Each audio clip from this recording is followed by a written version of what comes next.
Je suis gynécologue des années 70 pour signifier que je suis la première génération à prescrire la pilule. Donc tout un mouvement, toute une mouvance très active pour que les femmes se prennent en main.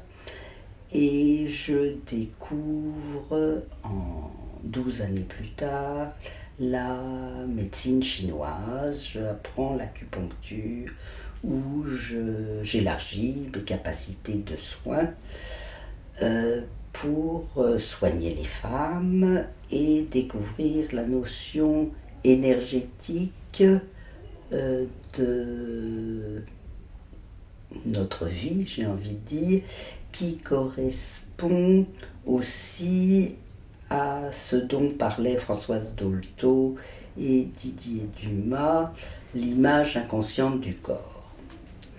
Donc je découvre ce corps de souffle qui est aussi celui de la sexualité.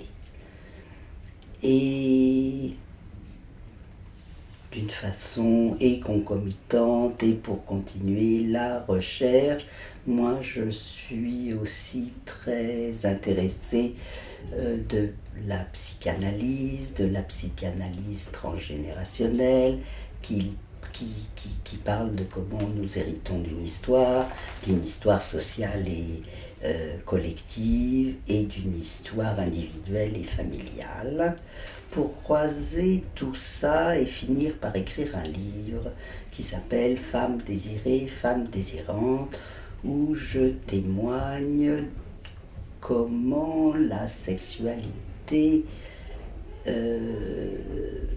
a toujours beaucoup de mal à se vivre pour qu'elle soit régénératrice, pour qu'elle soit libératrice, pour qu'elle nous permette de nous sentir bien dans notre peau.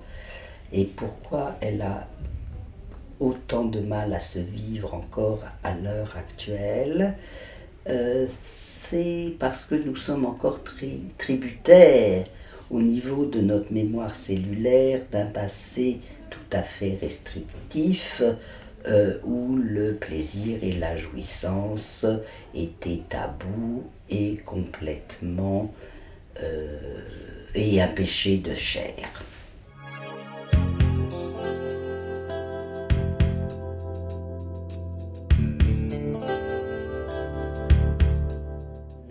La sexualité, c'est un de nos grands réservoirs de vie.